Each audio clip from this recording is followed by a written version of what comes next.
Welcome to Prose and Cons, a podcast by writers for writers, brought to you by Precipice Fiction. Precipice Fiction would like to acknowledge the people of the Eora and Durag nations as the original custodians and storytellers of the land this podcast was created on.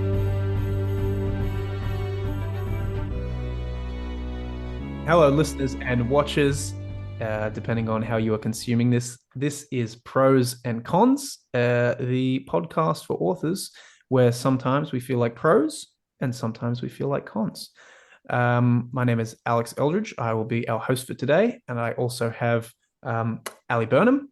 Hello. Paddy Boylan. Hello. Matan Elul. Hi. And James Healy. Hello. Cool. So today is a little bit of a different one. It's still generally the same format, but what I was thinking of last night as we were deciding what specific topic we wanted to come up with and talk about on this was the tendency for writing these days to follow the modes and formulas of screenwriting and writing for scripts and movies. So having someone who has in fact written a movie that is produced on Netflix on Sound, go watch it, it's fantastic. I thought we might have some, a little bit of a good back and forth to be able to discuss how well these techniques flow into writing. So, but before we dive into that, let's find out what everyone has been consuming. I'll start with you, Paddy. I haven't been on this podcast for ages, man. This has been like 5 or 6 weeks that I've been away, but I'm back. My sabbatical is over. I'm finishing up Hilary Mantel's incredible Wolf Hall trilogy. Oh man, have you actually finished it, Ali? Yeah, and Matan? I have. Yeah. I haven't. Yeah. It's getting. Yeah. I think you said something about this, Matan. It's getting shorter and shorter, and I'm gonna miss it. I almost don't want to finish it because I want all of Thomas Cromwell to be in my life for the next 10 years. I'm not ready. To be there forever. Yeah, but I know his time is growing short. Spoilers if you don't know the history of the Tudors. Like a good tragedy. Yeah, that's been an absolute joy. On a personal note, this isn't something I'm reading, but so I'm living in New Zealand now, and I'm part of the New Zealanders Writers Association. I recently applied for a mentorship, which is basically you get an experienced writer to help you finish a project. You know, I sent my book in, what kind of scraps I have of that, and I got accepted. So Ooh. That's incredible, Paddy. Thank you very much. I haven't quite started yet, Nice. but I'm going to be mentored by the Awesome. amazing Judy Moore, who's a writer and editor, and she's going to help me finish my book Sovereignty because it really needs a kick in the pants Incredible. to get done. Yeah, I'm Nice, really man. excited. I'm really, really excited. If nothing else, That's it's going to awesome. encourage me to actually write. So that's good. And it'll be so Awesome, man. exciting to read Stuff. that. I'm excited for Sovereignty to exist. Yeah, me too. I've Very already well. read Thank some you. of it, and it is actually amazing what I've read of it. So I I'm appreciate actually that. really legitimately stoked. I'm a to little read the nervous. rest of it. Thanks. I've definitely felt a little bit of like, oh God, what am I doing? I can't write a novel. So I'm hoping that she can ease me through that a little bit. Yeah, maybe you can write several, 10,000 word stretches though, and cobble them together. That might be We'll one see. approach. Yeah. Matan, what have you been consuming recently?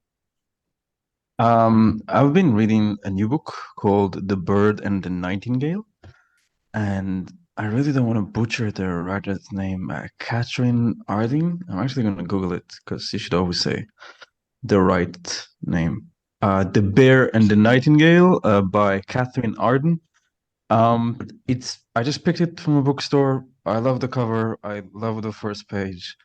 Long story short, it's fantasy set in a not very distant Eastern Europe, maybe 100 years ago, like Russia, Ukraine. It leans heavily on the folklore of winter and winter personified, which is really cool because I haven't seen much of that. Like winter is a person. It's this dark, imposing entity, which makes sense if you grew up in that part of the world. Winter would be a big part of your life. One thing I really like about it, I'm about 50, 60 pages in, is that there's something flowery about the prose, but it's almost like a children's book written for adults, if that makes sense. which I'm a sucker for. It sounds like magical Uh, realism, right? Yeah. It makes me I think that it like does have. any fantasy that's not medieval almost is magical realism by default.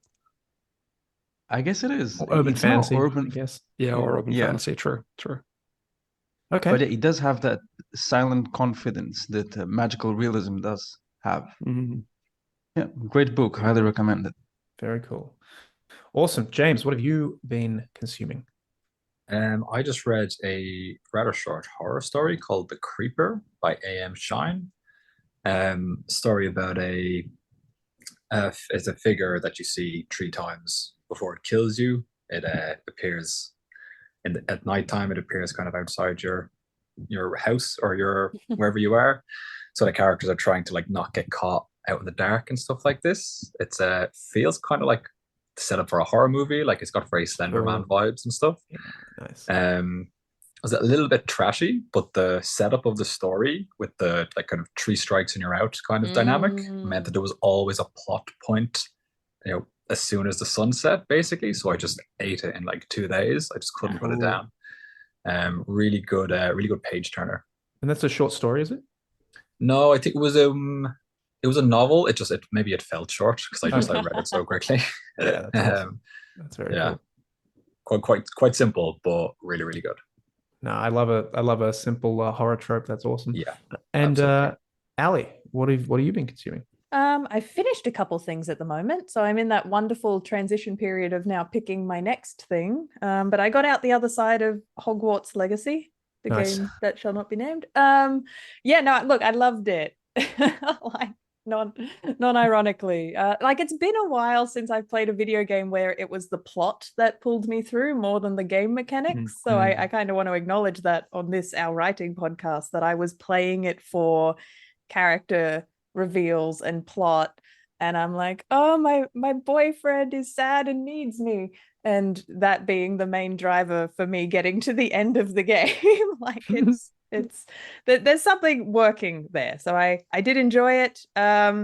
Also I finished Chainsaw Man season 1, the anime. Awesome. Really impressed with that one. Like early on it had a few things about it that annoyed me, but it was an anime that didn't need to go as hard as it did, because I've looked into the manga, and the manga was actually kind of cheap and not that sophisticated. But then the anime teams come on board, and I don't know where they've gotten their insane budget for it, but they've gone nuts. Like they've just taken a really basic baseline manga and made something really cool, really stylized. It's brimming with attitude. It's really an impressive piece of anime. So that's Chainsaw Man. And then I also got out the other end of Patrick Rothfuss's second novel, The Wise Man's Fear. So I went back and I've reread 1 and 2, Name of the Wind and Wise Man's Fear, just to get across both of them again. Those are one of my touchstone novels, I think, that maybe every 3 or 4 years I'm going to go back and reread them anyway. Oh my God. Yeah, I know you're not much of a rereader, Paddy. I've never done it. I've never reread a book. I've got a few touchstone series like that where just every now and then I'm like, I'm going to go back and just put my toes back in that, remind myself about. And yes, Patrick Rothfuss, 2 books. Maybe there'll only ever be 2 books. Is that for me? Don't tell the internet that. No, that's not a good idea. Cool. And I have been playing a game, a little indie game from I think they're called Black Salt Studios. It's actually a New Zealander studio, Paddy, called Dredge. I don't know if anyone's seen I it. have heard all about this, and I really want to play it. Oh my God. Yeah, okay. No spoilers, please. Because it's look. Wow. Okay, so this is a it's like a low key, very relaxing fishing simulator, essentially. Okay. Did you just say relaxing? Yeah. So that's the groundwork of this thing, and then kind of glommed onto that is the Lovecraftian nightmare that happens every time the sun goes down. Oh it my is God. just it is just the perfect melding of these 2 concepts. The plot itself is it's pretty skeletal, but that's okay. But like just the ambience, the music, the way the characters are depicted, the way the relationships develop, the way you just go to a new place and like it's a completely different vibe, and like but the map is quite small. It's just, I feel like James in particular would really love this, but every single person here should play it. And it's just a phenomenal game. And the ending is insane. Like, Wait, I won't ruin it, but it is crazy. I haven't played it, Alex, but I really want to. But just imagine that other kid games were like secretly Lovecraftian horror, like Animal Crossing. Like you just don't know. You're playing something, you're putting the carrots in the field, and night comes. And they turn into like super carrot men. Or Animal Crossing, but then what happened to all the humans? Where are they? I have a friend who's actually into all those simulation games, like farming simulators, plane simulators. So I feel like he's the right audience to get that trick on. Yeah. I might fall for it. It's just great. I can't praise it highly enough. I really recommend everyone play. And the second thing I've been doing is just watching a lot of the anime Fruits Basket with my girlfriend, which I think I mentioned before, but it is so good, man. It's so good. I'm a really like I love how he's just like it got him. It's a heartbreaker. Yeah, it's a shoujo, which is she picks the wrong one. Spoilers. What's that? She picks the wrong one. I went for the wrong one. We'll Matan. see. No spoilers. I went for the mouse. I'm glad someone said it. No spoilers. I think I know who she's gonna pick, but I'm not happy about it. Anyway, so I've been watching that. It's just a really great character study, honestly. Just really freaking great character study. I've just been absolutely binging that with my girlfriend. It is a shoujo, so I think that's designed for like youngish teenage girls, isn't it? Yeah. Is the that's genre. the shoujo quadrant. Yeah, but like forget that. It's just great. It's just it's so funny hearing you guys talk about it, because my relationship with Fruits Basket is I don't think it's amazing, but it's also something I couldn't stop watching.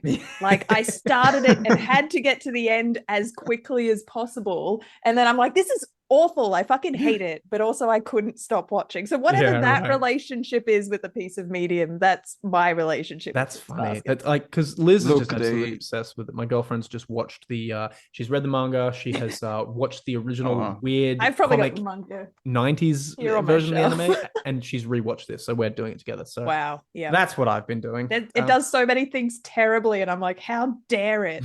But also, can't not watch it. Yeah. Anyway, so that's my vibe. Also, Chainsaw Man, amazing. I was raving about this before, but like very, very modern. It just feels there's something westernized about the character interactions that I can just relate to, and I don't really know how to put my finger on it. It's incredibly cinematic. They're using cinematic camera techniques that I don't see used in anime often. Like it's as if they've cinematographers mapped out the storyboard, like how they would shoot it, and then that's how they've drawn it. Like it's just very sophisticated. Yeah, cool. All right, let us get into the main topic, guys. So speaking of cinematic things, that's actually a perfect segue. Good segue. Yeah, thanks, Ali. I'll take that. So look, what we're talking about today is essentially filmic techniques being employed in fiction. That's the main gist of what I want to focus on here.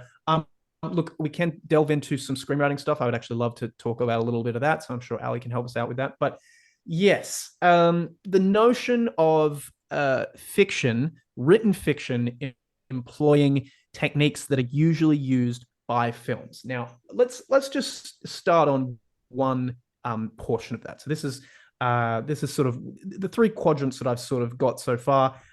Is A, fast pace, and we'll get into that.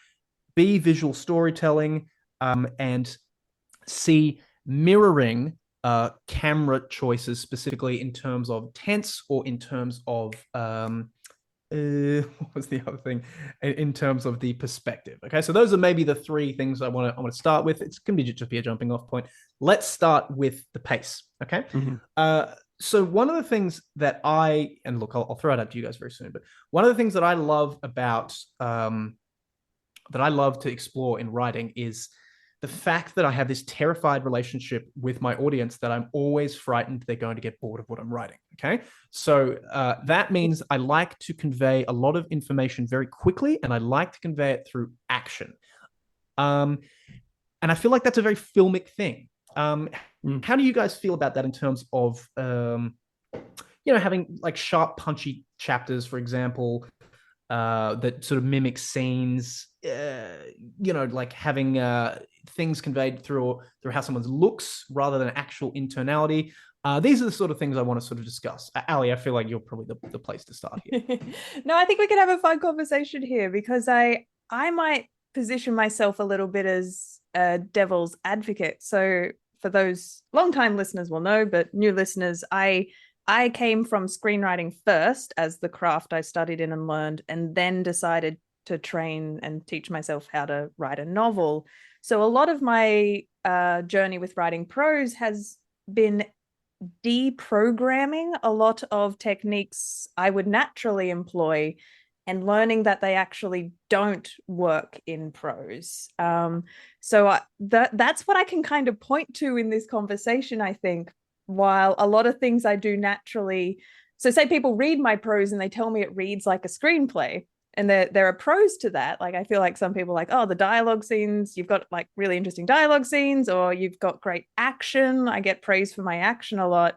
And I'd say maybe my structure as well. Like, I plot, like just tight structure. So those are all like inherited things from my screenplay background.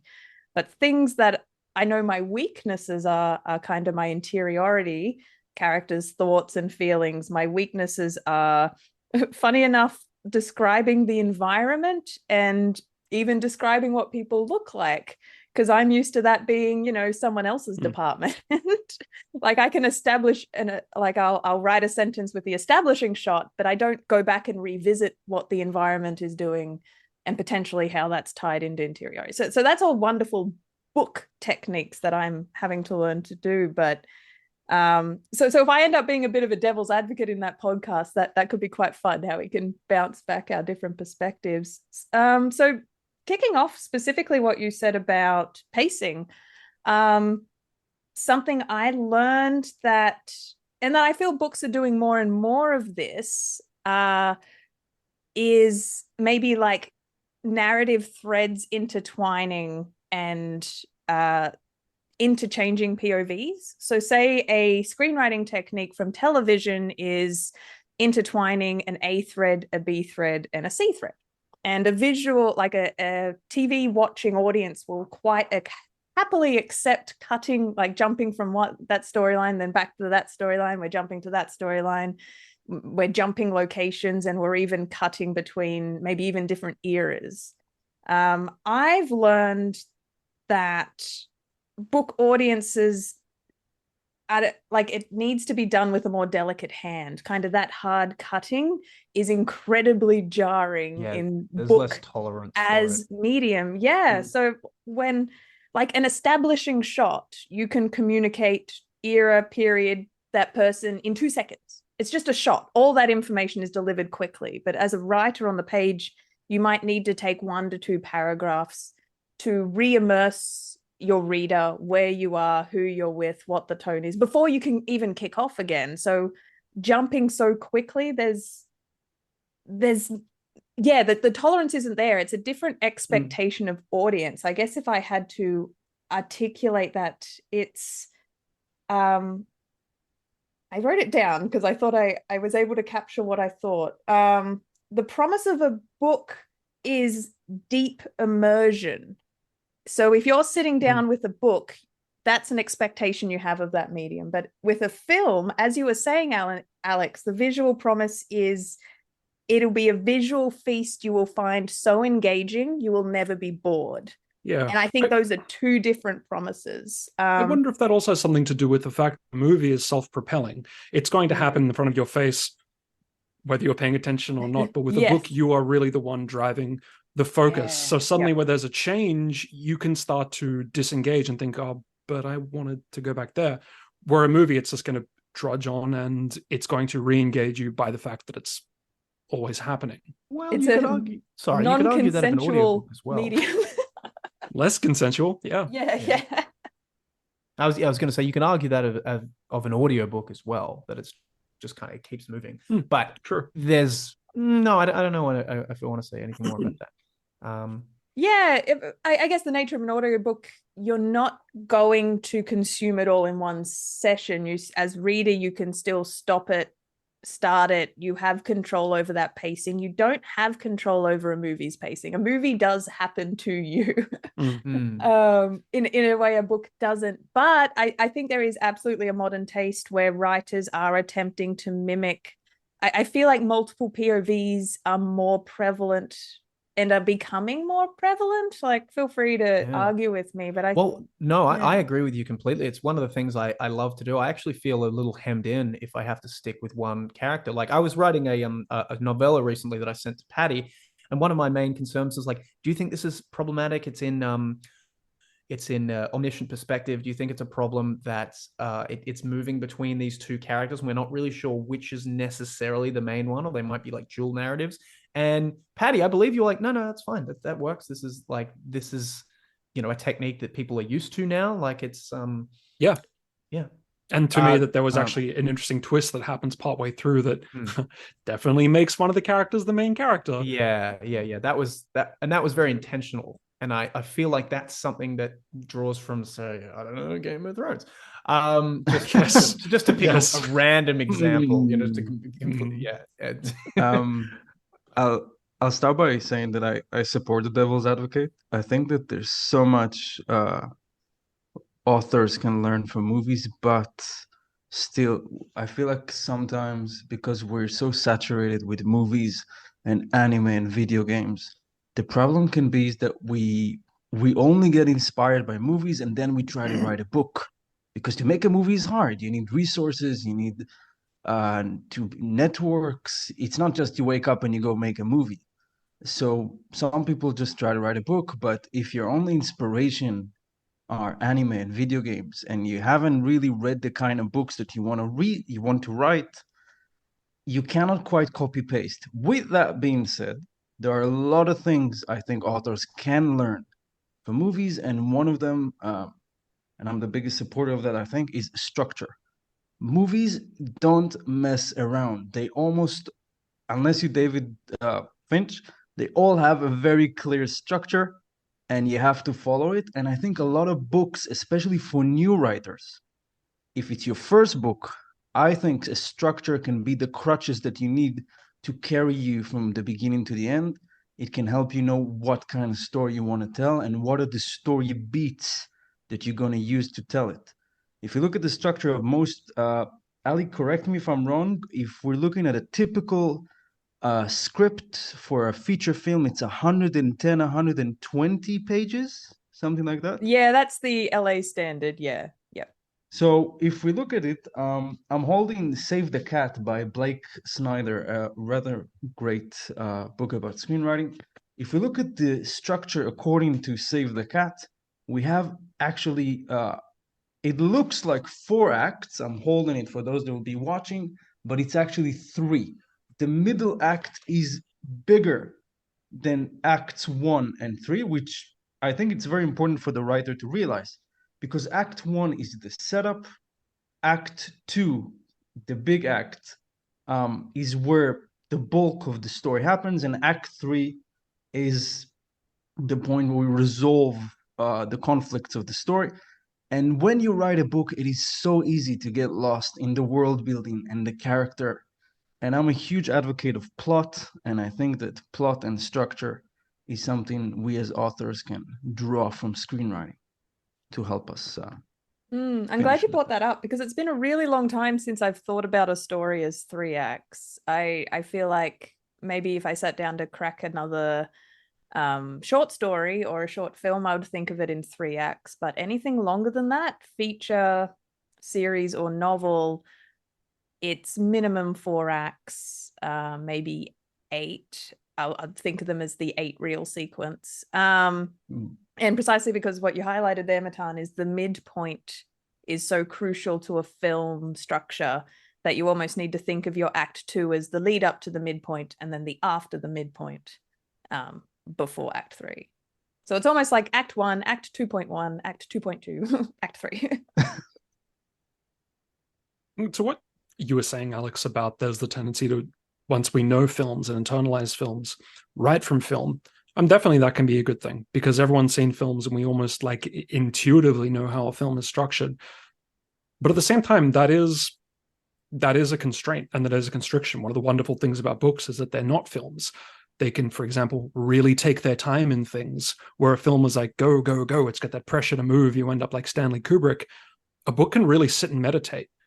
And some of the best parts of books can be those things where a book really captures the feeling of something or an idea deeply because it really takes its time to explore that. So I think that necessarily writing based on imagining a book and imagining a movie and imagining how a movie moves might strip away a lot of the things that make a book really special. And yeah, there's definitely writers that write like a book. He's the guy that wrote Contest and Hovercar Racer, and he's an Australian. Matthew Riley. His stuff reads like a movie, and he's really good at that. It feels like an action movie. It's great. Yeah, but it also, there's something maybe a little hollow about it. Yeah, I know what you mean. That it feels like there's some. Yeah, it feels there's a formulaicness to it. Just like going from what you said there about books taking their time and stuff. One thing I always remember going through it, there's a book called, I'm sure everyone's heard of it, it's Infinite Jest by David Foster Wallace, and I listened to this as an audiobook, right? And I'm glad I did, because I probably wouldn't have been able to get through it otherwise. However, there's this one scene in it that I remember so vividly because it was so engaging, that is like, basically, to sum it up, there's a school of all these genius prodigy tennis students, like tennis players, right? And they've invented this game, which is like, it's based on tennis where they're like hitting the ball, but it's simultaneously an analog for nuclear war. Like, so there are all these children pretending to be countries and like, and you have to think of like, it like there's all these political, economic elements, and he explains them all so precisely, and it's hilarious. It is like one of the funniest things I've ever read. It's so funny, and you just couldn't do that in a movie. You could maybe show them playing it, but the nuance of what's in it, almost to a fault. I think it's actually almost deliberately over explained, like just to be like for comedy's sake. Like when like a comedian does something and does a bit, and they make a thing, they're like duh duh duh, and they keep doing it, and it kind of goes down a bit and it's not funny, and then suddenly it becomes way funny because they've just gone so far. This is like the equivalent of that, and you just can't do that in a movie.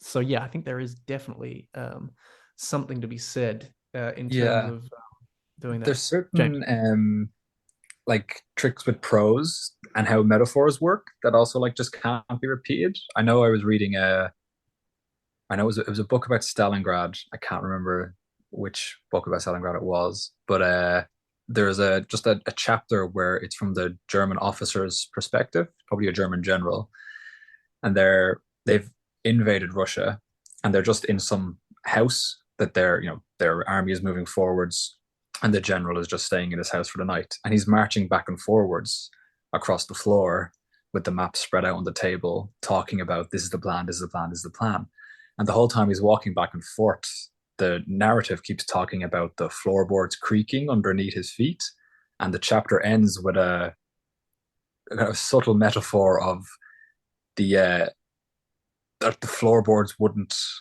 accept him, if you know what I mean. It was like the hard Russian wood was fighting against his every step kind of thing. And I was like, oh, that is such a good analogy for like the Russian resistance. It was basically about like just the floorboards were representing the Russian resistance, and the German officer would always talk and is walking back and forth. And I was like, God, that is such a powerful line. And you can't every now and again you get like a visual metaphor in a movie that's really beautiful, but it's not the same as a book. Because it kind of hits you in a different way when it's a book. Like if it's a good visual metaphor in a film, it might hit you right away, or it might be something that like you get on the third or fourth viewing. But in a book, you kind of read the line and then you stop, and it just kind of sinks in, and you're like, God damn it, that was beautiful. Love that. Yeah, I guess if I had to summarize what we're honing in on, it's this, what you're saying about visual storytelling, I think is a boon of modern taste, and all new writers coming through will naturally be looking to tell their story quite visually. But I guess my asterisk is learning not to overdo it. For, in summary, everything we're discussing, they're two different mediums. And if you want to tell a visual story well, we have a word for what that is, and that's a film. Lean into the strength of your medium. If a book does interiority better, you may as well lean into that as a strength of what you're working on. Otherwise, you may end up with a product that is like a book that's halfway towards pretending to be a screenplay, but it's not a screenplay, and then you've got a book that is probably not the best book it could have been. It's that awkward middle ground. As a contrast to that, I'm thinking of one of my, I guess I'd say it's one of my favorite books. Has anyone read Less Than Zero by Bret Easton Ellis? No. So basically what it is, it's about this this very jaded, sort of maybe even depressed, like, kid from about, I think it's 1987. It's set like late 80s, right? And they're in LA, and it's very, very much that LA noir sort of, like, you know, like the parents are all on drugs. It's all very sunshiny, but everyone's so, like, morbid and depressed. But there is virtually zero internality in it. Like it is all literally conveyed through dialogue. There's and there's something, I think he said that he took it like the core of the concept from Joan Didion. I haven't read a lot of Joan Didion, so I can't speak to that. But there's something so powerful about the blankness and the spareness of the prose. Like, it's just like, I'd almost like to quote it. That sounds like Hemingway. Yeah, there's definitely something Hemingway-esque to it. This story called Hills Like White Elephants, which is just two people speaking in a train carriage. Yeah. And they start talking, you don't know what they're talking about. And through the course of the story, you just start to pick up like, oh God, this is what they're talking about. I don't want to give it away because it's a spoiler, but the lack of internality almost makes it like a puzzle. And you have to suss out what it is each is thinking by just the words themselves. It's really stark and really powerful. Hemingway does that quite well. I know it's quite similar with For Whom the Bell Tolls, which is just a film about guys camped up in a mountain waiting to blow up a bridge at like just the right time. But the main character is like a blank page. But then he's so aware of everyone else and everyone else's social dynamics. It worked really, really well. But again, I think these are probably, I don't know what the phrase would be. They're kind of like fringe cases of like something done a certain way. Like there's definitely something else those writers are leaning into within the medium. Yeah. On the point of like pacing, like I know what I would definitely try to do in like my own writing is to set up like to come at it from like emotion within the character. And that is usually the kind of hook that I try to get people on early on, because I think I'd be a little bit of a slow burn writer in the early stages of a story, but I try to pull that off by having the emotion be quite obvious of what the character is going through, and that generating interest, and then filling in a bit of intrigue before I start to get into the main pace of the story, which I think books do a lot better than a film. Definitely. But you know, that's something I kind of struggle with, because on the one hand, that's one of the advantages that a book has over a movie, is that we get to see inside the mind of characters in a way that a movie can't really do it. Yes. But on the other hand, inside thoughts are not action, and they can be a bit tricky, because it's a bit like you can get a bit stuck in the mud if you get the habit of giving too much inside thoughts to everything that's happening, because then no one's really doing anything. They're just thinking about that one thing that happened. And I think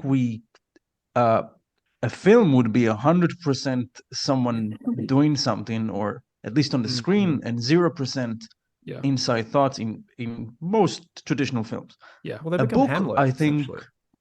Yeah, but I think a book can be 50-50, 80-20. I think ideally, and I'm just chucking numbers out here, maybe 70% of your book should be either dialogue or action.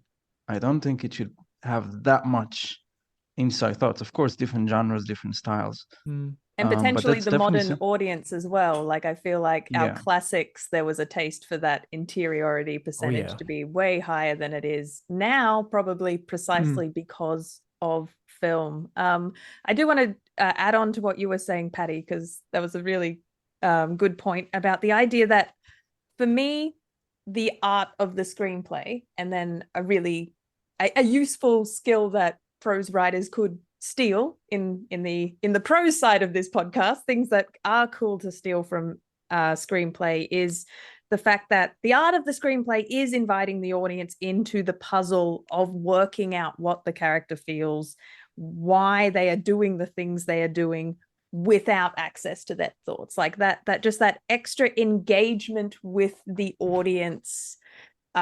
We see it more in literary genre in books, and I think the example you gave, Alex, is when an author just does the experiment. I'm going to strip this all back, and the whole point of this novel is the intellectual engagement with the audience of, please step in and draw your own assumptions and work out why they're doing what they're doing.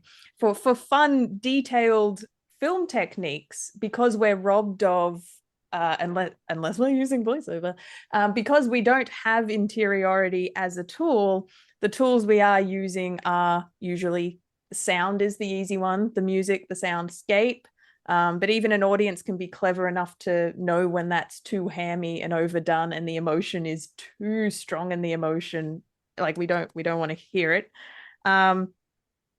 Setting and environment and set design, I guess this is why I'm potentially weak on it as the screenwriter, because I'll introduce it once. I'll be like, here's the setting, here's the environment. Now we're moving on to dialogue. But a clever cinematographer, a clever director, the environment and the mood is always there, kind of informing us of character, emotion, and mood, without having to say it. That's how it's being said. And then what I love is editing as the tool that defines a screenplay. And one of the first things they taught us in film school was the Kozlov effect. Yeah, I know it as the Kuleshov effect. Yes, that's probably the better way to pronounce it. I was actually just thinking of this. I'm like, I'm going to find a way to work this into the conversation. Yes, this please go is the juxtaposition of one image against the other and the implied meaning in the space in between. So to explain what the Kozlov effect is, yeah. So it's an experiment, early film editing experiment, where they had a man just staring really intently. So it was just this reaction shot of this man staring, and then they cut away to a bowl of soup being eaten. And then they screened that in front of an audience. And then they say, oh, wow, that actor was really impressive. He looked so hungry in that shot. And then they went away and they had that intense shot of a man staring. And then they cut it to a child's coffin. And then they screened that for an audience. And they're like, wow, that actor was so good. I could see the sadness and how upset he was as he was staring at this child's coffin. And they just had him cutting away to different things, and the audience reading into the meaning of this man's intense expression. So that was kind of the film school uptake of learning the power of editing and understanding the juxtaposition of, you put this image next to this image, therefore what is the meaning you've implied. So I kind of love that as a screenwriter.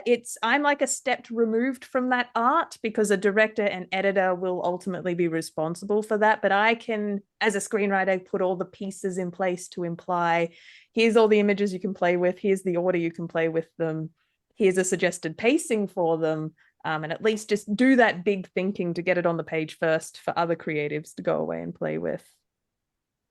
Can I just ask, Ali, like, do you think, like, because obviously everyone was putting their own interpretation onto the guy, right? Like onto what he was doing based on how it was juxtaposed, right? I wonder if it was like, was this guy an actor, or was it just like, if his ability to like stare intensely had been less like effective, I wonder if people would have been like, I didn't get that. What did that mean? Like, how much of that was the actor? And do you know what I mean? Like, yeah, it's a fascinating I'm not sure. idea. Like, we're talking black and white, where very early film was when this experiment was created. So the film is grainy, and I don't think this was an actor giving the performance of a lifetime. It was just more, he had an intense expression. It was taken completely out of context. and just the audience's ability to read into, like, they're solving that puzzle. They're like, what's he thinking? I need to know what he's thinking, what he's feeling. And then it cuts to a coffin, and then an audience goes, he's sad. Like it's them arriving at that conclusion, and there's like a dopamine two kids' shoes never association worn, with that sort of thing. Working it out. Like I love that when I'm watching films and I fill in the blank space between a character receiving news and then suddenly they're performing an action, and you're like, what are they up to? What are they doing? Why are they doing that? And like that, there's a game of, oh, because of that, oh, they must be pissed. Oh, they're going to be pissed. They're going to do that. Like it feels like there's a meta narrative conversation happening with the audience and the journey you intentionally take an audience on. When you leave those blanks, when interiority is a blank. So I do love that about film. It is ultimately why I think I don't know, I studied film before I got into books, because that was the part of the art that really drew me to it. And I've had to unlearn a lot of that, because one of the main beta reader feedbacks I get on my writing is, I don't know what the character's thinking at this time. I don't know what he's feeling. And they're feeling robbed of something. So I've had to learn to go away and improve that in my own writing when I'm writing prose. The moment I started thinking of books as more as like simulated ASMR experiences, that really changed my approach to writing prose, just to try and kick myself out of writing a screenplay. I'm like, if screenplay's a blueprint, then books need to be an ASMR experience. Right. Yeah, that's not a bad frame to think of it from, actually, especially if you really want to delve into the minutiae of like how you're feeling and stuff. Getting those sensory things on the page that a screenplay doesn't necessarily have to do.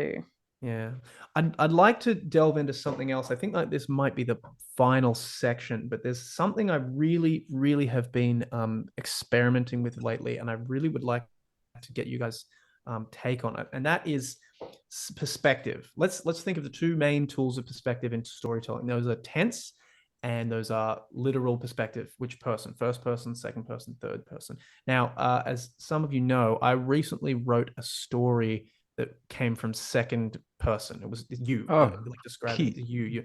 And it was a really weird thing to write, but I really liked how it came out. And I want to know if you guys think how this tracks, how these techniques track to the physical filming of something. So, for example, if you're doing something from first person, it's almost like this like shaky handy cam thing of like, you know, well, actually that might be more like, okay, I feel like if you've got this like found footage thing, the closest analog you could think to that would be probably first person present tense, right? Can you guys think of what do you make of that interplay between those perspective tools and how they relate to film? Hopefully that's not too abstruse a question, but do you guys know what I mean? Yeah, of course. I guess film is almost always, by definition, third person. It sort of has to be. Third person always is, quote unquote, the camera looking down. And thinking about it, another thing that books can do that film can't really is first person perspective. I can't think of any films that are entirely filmed from the point of view of a camera. What's the Blair Witch is one, isn't it? Like that's pretty much true. Although I think even that different people take up the camera at different times and point it at themselves. Okay. So I guess something books can do is play with perspective, play with tense in a way that films can't. Yeah, I would argue that the found footage kind of thing almost puts you at a distance. Yeah, it feels like you're watching. Right. Like it almost reinforces that you're watching something. If you rather than as opposed to living it, yeah. Do you think it is the closest equivalent to first person though? No, I think. I don't think that you can accomplish first person, but I think you can try to get very, very close to the character. I know The Handmaid's Tale was filmed with an awful lot of really boxy shots of the main actress's face. Yeah. Which I think is as close as you could probably get to actually being inside the character and hearing their emotions, is just being right there on their face. I think that's the same about as close as you can get. that's what I would say. It's just a close up of the character, and then it being obvious what their emotion is, rather than it being a what are they thinking right now kind of thing. On perspective and shots, I mean, Alex, maybe this isn't exactly what you wanted to lean toward, but like you can't help but think when comparing films to books, like where the camera is, where is the camera pointed in this scene in a book? Exactly. I mentioned to you guys this just before, but I'm doing some editing at the moment, and I'm editing a lot of works by writers who aren't expert writers yet. And there is a tendency sometimes to focus a lot of attention on the page on something that really doesn't pay off and isn't that important. And the example I've got is this guy, I'm editing this book right now, and he spent an entire paragraph talking about a character's shoes, right? He's laboring on these shoes. How do the shoes look? How they fit on the guy, how he's wearing them, the sound they make on the ground. And it doesn't actually go anywhere. The shoes aren't important to the story. The shoes don't really tell us anything about the person. They don't actually inform the plot. And the example I gave him in feedback was, imagine you're watching a film, and imagine that the camera focused on this person's shoes as he walks into the room. You'd be thinking comment. Like, that's interesting. Why are we looking at the shoes? Why are we watching the shoes? Yeah, and if there's no payoff, yeah, look at those buckles. Like, what the hell was that scene? Is that silver?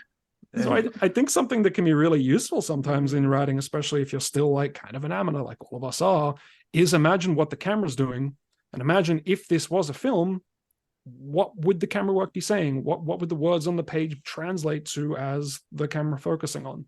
Yeah, Paddy's kind of perfectly summed up how I would have responded to that. So all scripts are written third person present tense. So the idea of trying to communicate camera shots by changing that, like, you may as well looked me dead in the eye and told me you had 3 heads. Like, I'm just like, dissonance. I can't, what? But what Paddy's saying is that within third person present tense, the techniques we use to imply what camera like what shot we think the cinematographer would use is sentence length and how many words on the page. Exactly as you said, Paddy. Like, if I'm spending 2 sentences describing a vase, I'm telling the director and cinematographer this is probably a close-up and a lingering shot on this vase. It's feckin' important. But if I'm just going sentence, outside, lights, sky, bird, like I'm implying a fast montage. I'm implying quick shots. If it's just I'm describing the outside of a building, like it's just, this is the 2-second establishing shot in a sitcom, just so we know where we are. Like, so there's how many words I put on a visual almost directly correlates to what I'm suggesting how long that shot should be. And the detail in that sentence implies whether it's really close. Am I describing how many individual hairs he has in his mustache? That's an extreme close-up. But if he's just kind of walked into the room and he's a bit of a shadowy figure in the doorway, I've implied a long shot. Like, so like those are the techniques at my disposal. I really like the way you both put it, but especially Paddy, what you said about just imagine that this is a movie and shoot the camera, spend 6 seconds showing us exactly how that person is dressed. I think it's a great comment for writers. And it's just about finding the balance. A movie is on one extreme, and a book can be anywhere, really. It can be close to a movie, it can be very far from it. One example is Wolf Hall. Wolf Hall, even though there's a lot of descriptions, I never felt like I'm listening. It's gonna sound weird. I never felt like I'm listening to an inner speech by the main character. I felt like I'm just watching it through his eyes, and everything is colored by his biases. I never felt like he's talking to me and telling me, so this is what I think about this guy, this is what I think about that guy. I just felt like I'm presented with the world through his eyes. I thought that was a good way to put it without it feeling overbearing. There's a book that would be difficult to turn into a film. That would be incredibly challenging. They tried. They made a BBC show. I had a crack at it. I liked it. Very adapted though. I mean, I think the book as it's told, I don't know how you'd make that into a film. I don't know if you can. I don't know if you should. You can. I don't know if you should. Cool. All right. Well, look, I think we might wrap it up there then, frankly. Paddy, do you want to take us away with the quote there?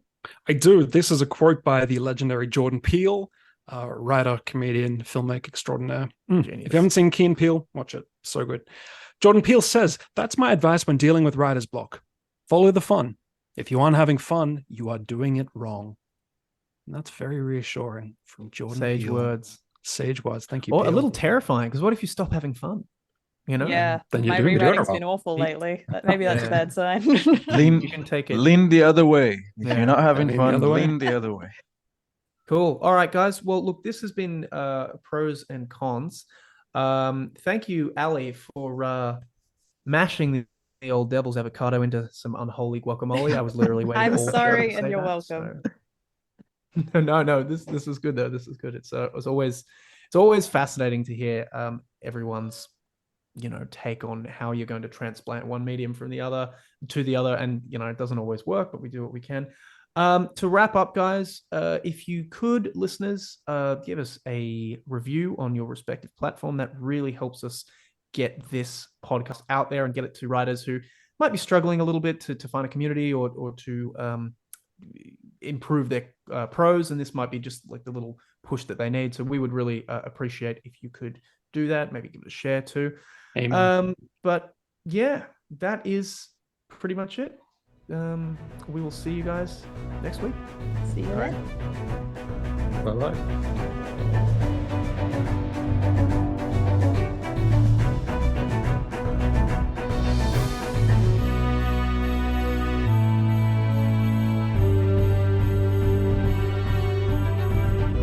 You're listening to Pros and Cons, the Precipice Fiction podcast.